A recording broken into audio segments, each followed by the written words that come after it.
I'm the CEO of Happy Gorilla Vegan Protein Bars. We make vegan protein bars that are 150% vegan. Last year we did $11 billion in revenue. What do you attribute that to? I think the most important aspect, like literally the most important thing, is my morning routine. I get up at 3 a.m. every single morning and I meditate for 6 hours. After that, I'll write my gratitude journal for a bit, run about 14 miles, and after that I read 2 books. I use Bulletproof coffee every single morning. It's super good for your brain because it has butter and midichlorians in it. And alongside that, I usually fry up about 8 slices of black pepper bacon, a slice of beef liver, and 3 hard-boiled eggs. And that's why my business is so successful. Morning routines. It seems that no matter where I go on the internet, I'm constantly seeing articles, videos, and books about why building a morning routine is the most important thing I could ever do, how it's gonna help me build $1 billion business, and basically become the next Elon Musk. But despite the oversaturation of morning routine related articles on the internet and the hyperbole in a lot of them, I do think this is an important topic to talk about. Building a morning routine was actually very meaningful to me. Now, I'm not gonna say it changed my life or helped me build $1 billion business, but it really did build some structure into the flow of my day. So in this video, I wanna share some of the things I've learned for creating a productive morning routine and also sticking with it over the long term. The first thing we gotta tackle right off the bat is getting up earlier. And this was really the first challenge for me because for many years, I was that kind of person who would roll out of bed 15 or 20 minutes before my first scheduled thing, throw some clothes on, and basically rush out the door. I didn't have time to make breakfast, let alone read or do any of the other things that I wished I could have done. So I had to build some structures to make sure I would get out of bed earlier. And if this is something that you need to do, I do already have a video on this channel that I'll link to down in the description below that you can check out for lots and lots of tips on this subject.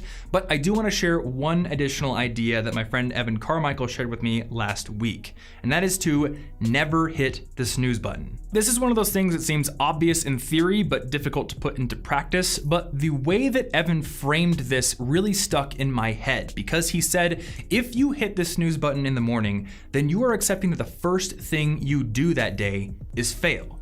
And that made a lot of sense to me because if you're gonna set an alarm for yourself, you are essentially setting a goal for yourself. So instead of taking that extra 10 minutes of sleep, just grit your teeth, jump out of bed as fast as you can, and make that first act of the day a win. Tip number 2 is to start small and track your progress. The investor John Templeton once said that the 4 most expensive words in the English language are, "this time it's different." And you're probably familiar with this. Maybe you failed at a gym routine or a New Year's resolution, only to come back and say, this time it'll be different. This time I'll have more motivation, more willpower, more discipline, and I will win. But this is self-delusion, right? You don't just magically increase your willpower reserves overnight. You don't magically build habits overnight. These things take time. In fact, one study in the UK found that a habit can take on average 66 days to fully crystallize and become concrete. So if you just jump in and try to copy the morning routine of someone like Elon Musk or that blogger you read last week, the novelty might carry you through a couple of days, but that is far short of habit building territory and you're probably going to derail. Instead, pick a couple of habits that are meaningful to you and prove to yourself that you can do those consistently over time. Just stretch a bit beyond your comfort zone. And once you've established a new comfort zone, then add more. Along the way, you should also have a method for tracking your progress. Doing so will essentially give you a chain of successes, and you're not going to want to break that chain when you can look back on it, so you're going to be motivated to keep up your morning routine in the future. Now, if you want to use the app that I use to build my routine, it's called Habitica, and it's essentially a gamified way to build habits. Every time you check off a habit, you get experience points that build up a character, and it's very Final Fantasy-esque, like an RPG. If that's a bit too nerdy for you and you want something a little simpler, there are apps like Today on iOS and Habit Bowl on Android. So at this point, you're probably wondering, okay, Tom, but what do I actually do in my morning routine? And we're gonna get into all those specifics in a second, but I wanna start this section off with a quote from the writer Leo Babauta.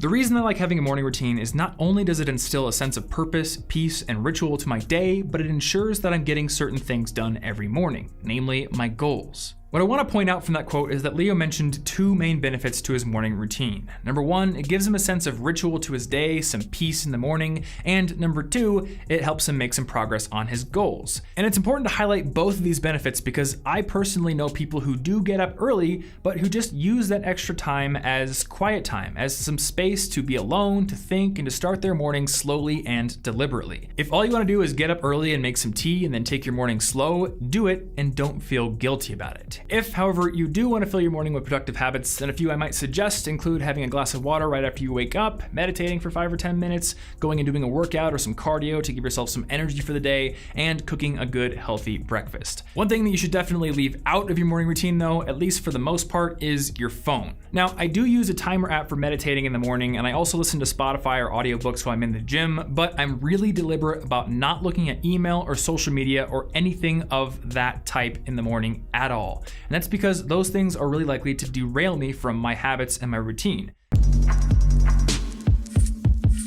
Finally, if you want to stick to your morning routine for a long period of time, then you need to put some thought into your evening routine as well. When I've been derailed from my routine in the past, two of the most likely culprits have been a lack of sleep and a lack of organization and preparation for each habit. And an evening routine can make both less likely to happen. For example, because I go to the gym every single morning, I always make sure to have my water bottle filled, my gym bag packed, and my headphones charged before I go to bed. And because I do these things at a specific time each night, I'm also less likely to stay up too late, and that gets me into bed at the correct time for when I want to get up.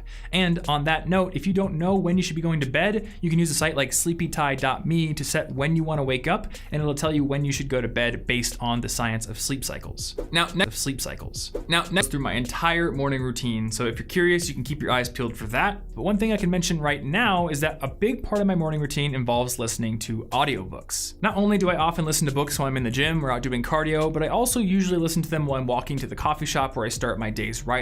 And the place where I get my audiobooks is Audible, which is this week's sponsor. Audible has an unmatched library of audiobooks in pretty much every genre you could think of. They also have a great app for managing them all, and one of my favorite features of that app is their bookmarking tool, which allows me to add bookmarks and notes, which is great for nonfiction because sometimes you want to go back and review things later on. Now, if you'd like to give Audible a try and see how it fits into your morning routine, you can get a 30-day free trial over at audible.com/Thomas. That trial also comes with a free audiobook of your choosing that's yours to keep forever. And if you'd like a recommendation, I'm just going to recommend the book that I'm listening to right now, which is Steve Jobs by Walter Isaacson. This book is a really insightful look at both the history of Apple and what made Steve's brain tick. And if you're interested in Apple itself or the history of computing in general, it's a great book to pick up. Thank you so much to Audible for sponsoring this video. And guys, thank you so much for watching. Seriously, I appreciate each and every one of you.